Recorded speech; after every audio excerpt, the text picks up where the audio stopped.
Good evening, dear viewers. We are continuing to follow the most important events, and currently the CEO of Rasmussen Global, NATO former Secretary General Anders Fogh Rasmussen, is in Armenia, who is today with us.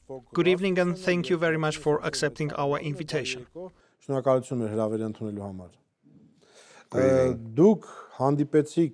You met the Prime Minister, the Minister of Defense, you went to Lachin, Jermuk. What's the purpose of your visit? I'm here on the invitation of the Armenian government to help Armenia get stronger ties with, in particular, the European Union, but the West as a whole. Armenia needs friends, reliable friends, and I'll try to help you getting that. You went to Jermuk, Lachin. What are your impressions? Well, first of all, let me highlight my visit to the Lachin corridor. That was a very significant experience. As we all know, this corridor is the only link between Armenia and the Armenian population in Nagorno-Karabakh. But since December, it's been blocked. And that blockade is inhumane and it's illegal.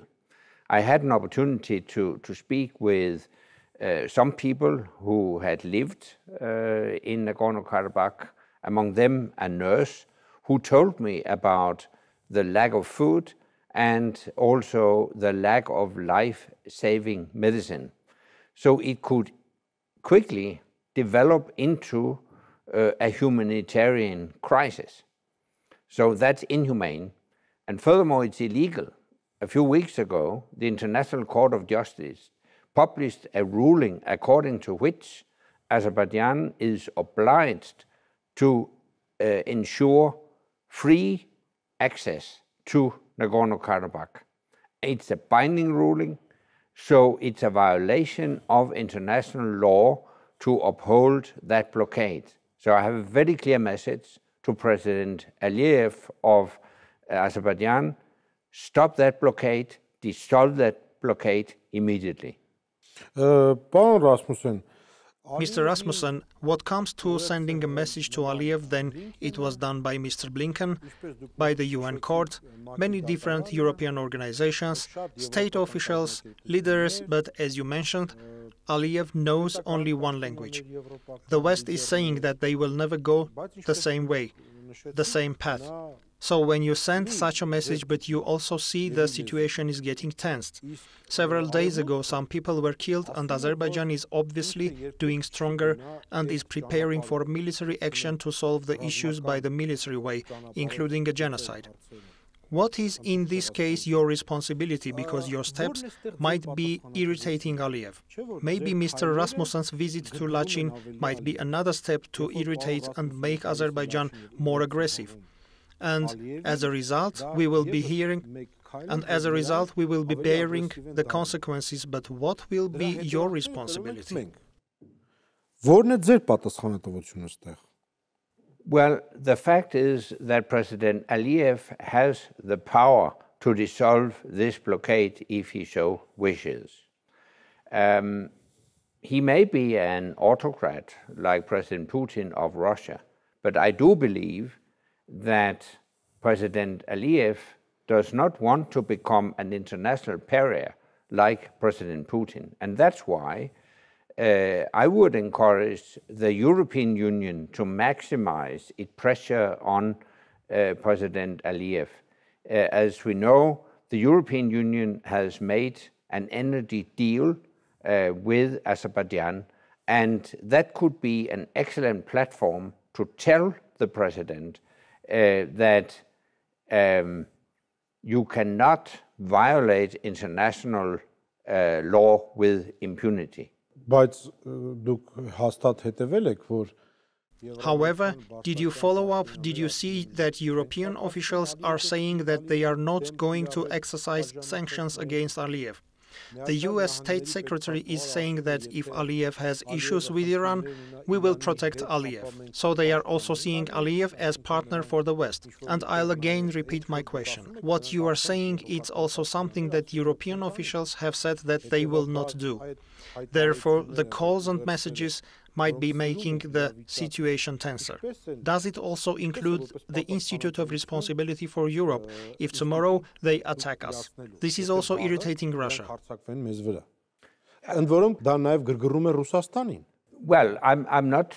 My purpose is not to irritate anyone. My purpose is to make clear that all actors have to respect international law, including Azerbaijan, including, of course, Russia. The fact is that Russia has peacekeepers on the ground who were not able to prevent neither the blockade nor the aggression against Armenia. And this is the reason why I would encourage the European Union to expand its EU mission here. I think we need to add more missions to make sure that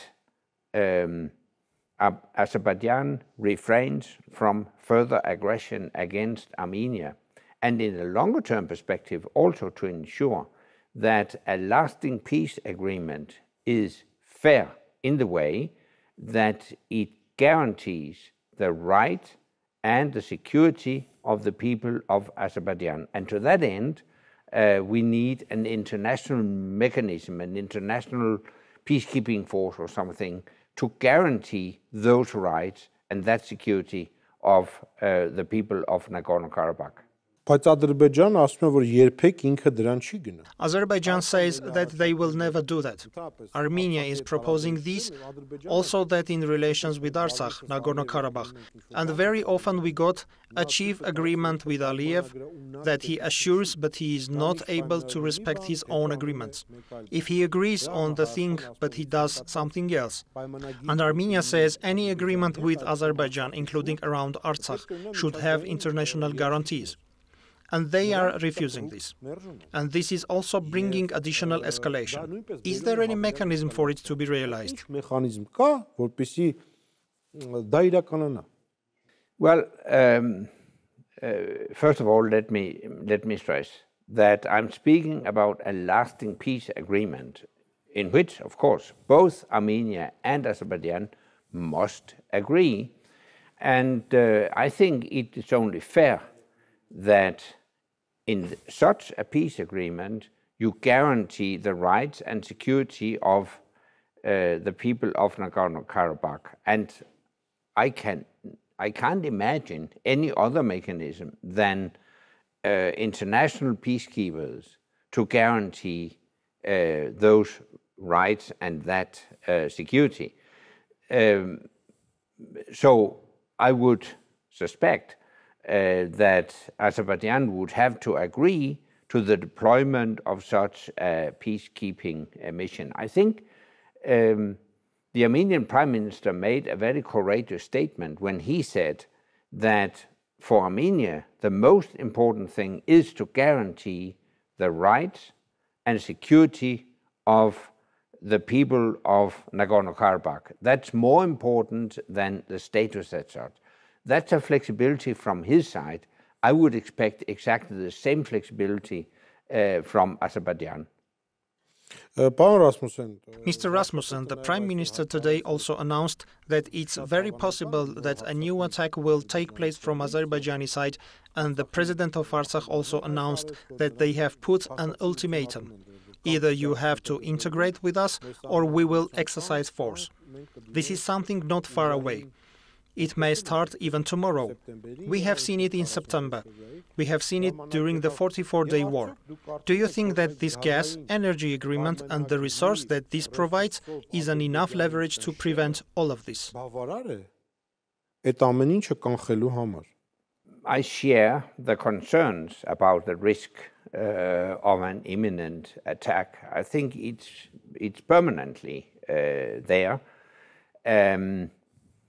However, I would like to stress that neither the European Union nor the United States will accept an attack on a sovereign nation like Armenia. Armenia has a right to exist,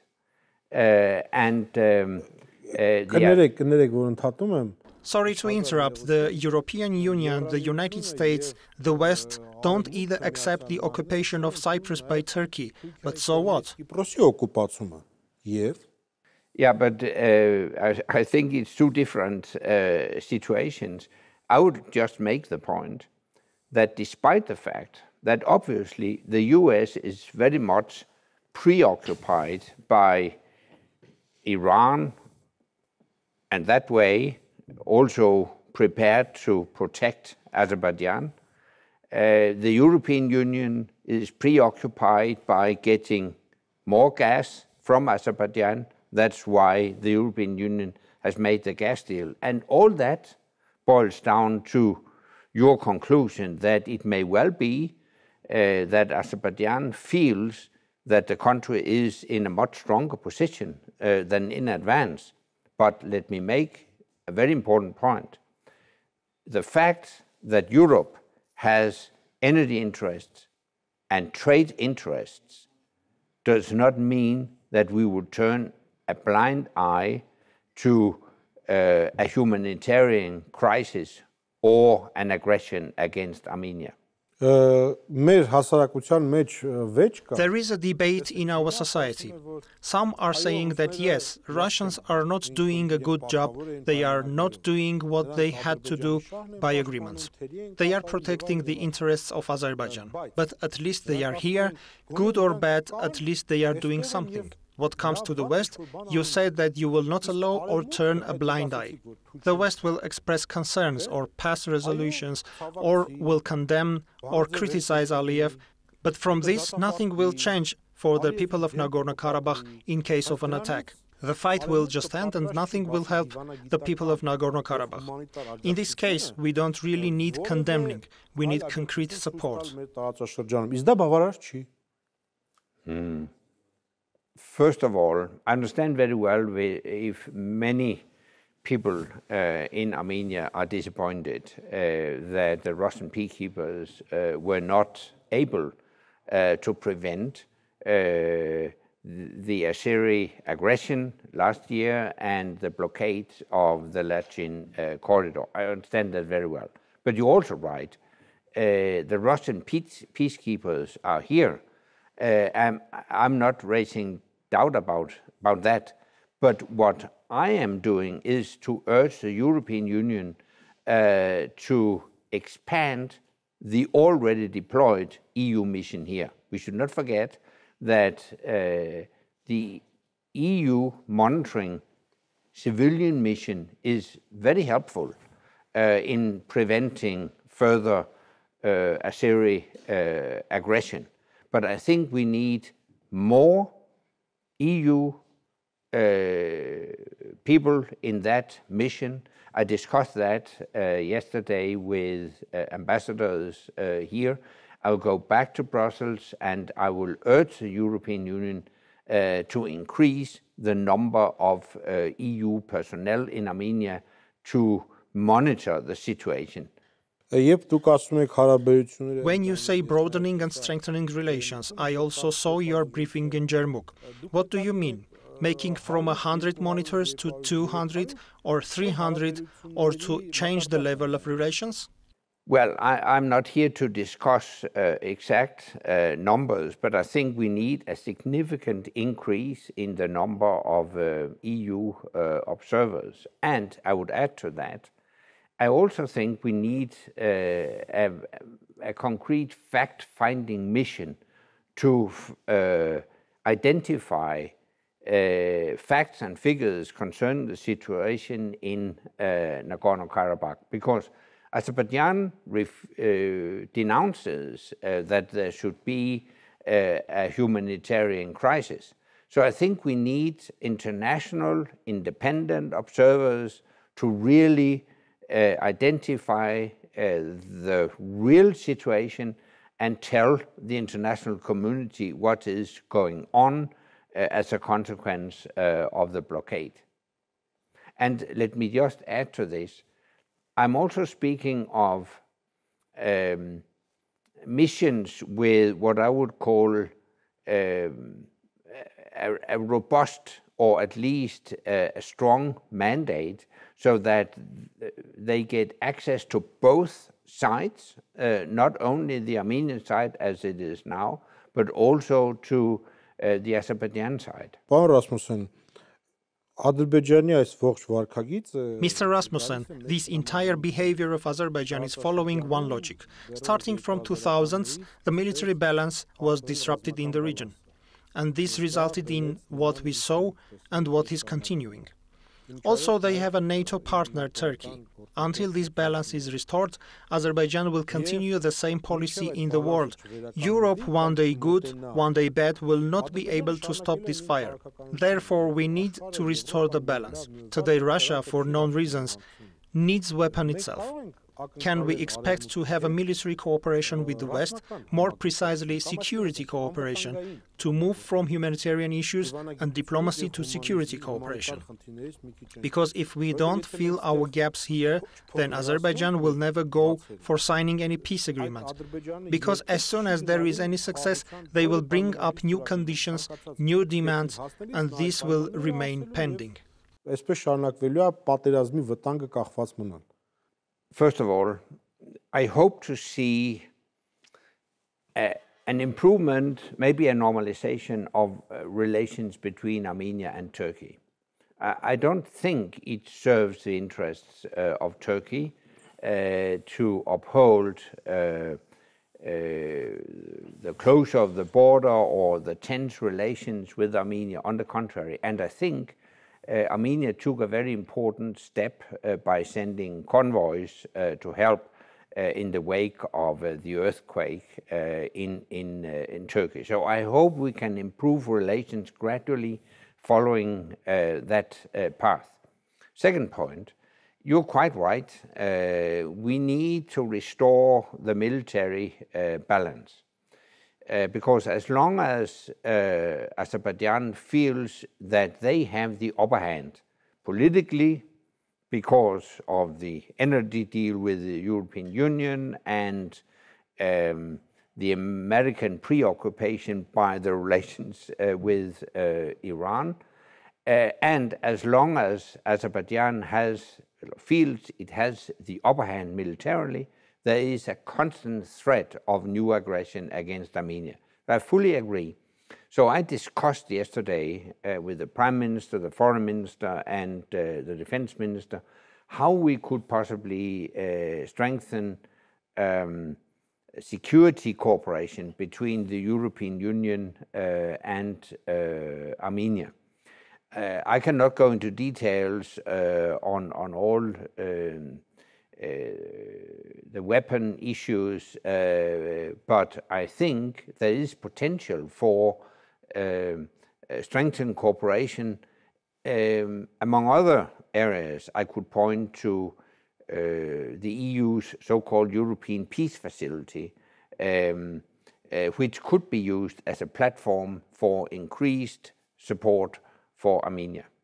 There is one more thing, a detail which is related to the European monitoring mission.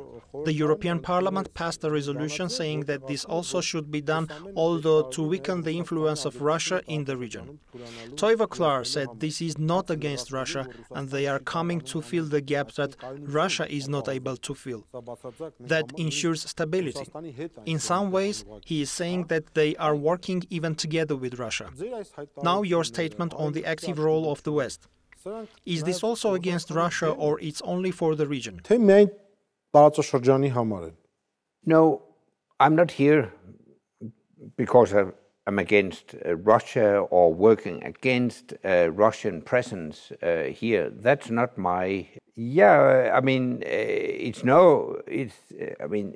no reason to hide that when it comes to Ukraine, I'm strongly against the Russian invasion of Ukraine, but I recognize that Russian peacekeepers have played a role in Armenia, and to a certain degree also has prevented further Azeri aggression. However, as we have seen, they were not able to prevent the blockade, nor the aggression last year, and that's why I think we have to supplement the Russian presence with a stronger Western presence, and here I would point to the EU mission that has already been deployed. I think it's obvious. It's an obvious possibility to increase that mission significantly. So it's not against Russia, but it is to diversify Armenia's relations. It is to add friends to Armenia, to help Armenia to avoid a humanitarian crisis in Nagorno-Karabakh and to prevent further Azerbaijan aggression against Armenia. Under the deepening of these relations that you mentioned, is Armenia being a member of CSTO an obstacle or not? For the time being, it's not an obstacle. Let me make that very clear. Actually, I visited Armenia 10 years ago in my capacity as Secretary General of NATO to thank Armenia for Armenia's contribution to NATO missions in Afghanistan and Kosovo. And Armenia was also a member of CSTO at that time. So there is no contradiction between Armenia remaining a member of CSTO and having a security cooperation with the European Union, the US, etc. Of course, there's no reason to hide that there are also certain limitations to that cooperation because of the Armenian membership of CSTO. But I'm not here to advocate in favor of Armenia leaving CSTO. That's an Armenian decision. That's something you can discuss. That's for your parliament to decide. I'm here to expand your circle of friends. You need reliable friends, and you can get reliable friends in the West. One of the reasons of Azerbaijan's behavior is that it has the military and diplomatic support of Turkey, which is a NATO member.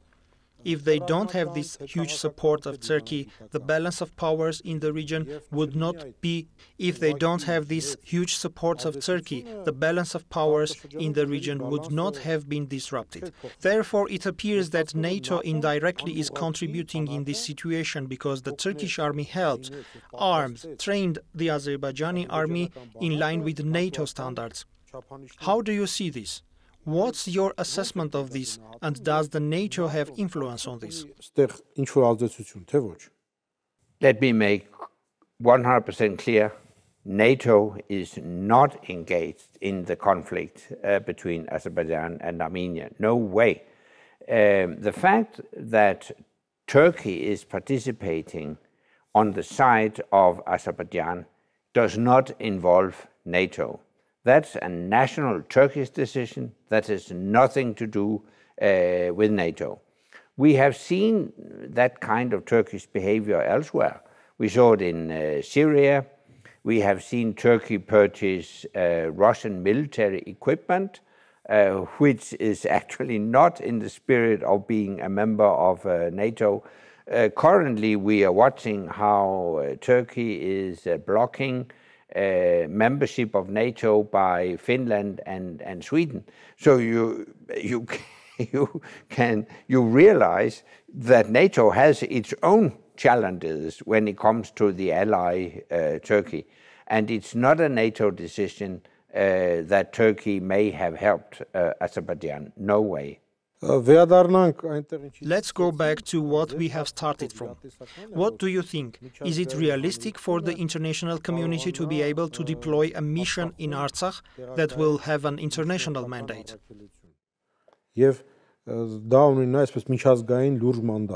I would put it this way. If we are not able to achieve a mandate for an international mission, it will not be possible to agree on a peace deal, because it is a prerequisite for success of a lasting peace agreement that there is an international mechanism, but let me say an international peacekeeping force to control that all parties live up to their commitments within that peace agreement. So the answer to your question is very clear. We need such an international mechanism, and if we cannot achieve a mandate, ideally a United Nations mandate, but if we cannot achieve a mandate, I don't think there will be a peace agreement, because you need that. Also because I'm very much focused on guaranteeing the rights and the security of the people of Nagorno-Karabakh. And I think that's not possible without an international mechanism with a robust mandate to control that those guarantees are respected. Does this mandate also include Russia? Yes, I think it will be difficult to achieve such a mandate without participation of Russia. And there are two reasons for that. Firstly, you have already Russian peacekeepers on the ground, and secondly, Russia is a permanent member of the UN Security Council. And I think we will need a UN mandate which would take active participation of Russia. From another point of view, from the point of view of democracy, taking into consideration the report of Freedom House that was published days ago, there is a fact that an authoritarian country is trying to attack a democratic country. What's on the ground right now in the world? What do you think? Does it really matter for decision makers whether you are a democratic or not? Rhetorically, we know what is it, but in reality, in the ground, does it really matter? That's a very good question, and I think it's a key question when we are looking at the world right now, because I believe we are approaching a new world order. A world order in which you have two camps, an autocratic camp led by China and a democratic camp led by the United States. And all nations on earth and all big multinational companies will have to choose whether they belong to and will engage with the autocratic camp or the democratic camp. In that respect, it is of utmost importance for Armenia that you have a government that has done a lot to solidify freedom and democracy in Armenia, and actually has climbed up the ladder according to independent think tanks when it comes to freedom. In the Freedom Index, you have climbed upwards. So it's very important that Armenia belongs to the democratic camp and can rely on support and help from other democracies. And actually, Armenia is a well-functioning democracy surrounded by autocracies, more or less, but you are living in a very, very challenging neighborhood. That's also why I'm here, because I founded some years ago a non-profit foundation called the Alliance of Democracies Foundation. And the aim of that was to create a forum for a dialogue between leaders in business and politics and academia from democratic countries. How can we strengthen the cooperation among democracies? And I think Armenia belongs to that camp, and I'm here to support you in that development towards a still stronger democracy. Thank you very much for finding time to participate in this interview. It's my pleasure. Thank you. Dear viewers, we were speaking to the former Secretary General of NATO, CEO of Rasmussen Global. We will see each other later. See you.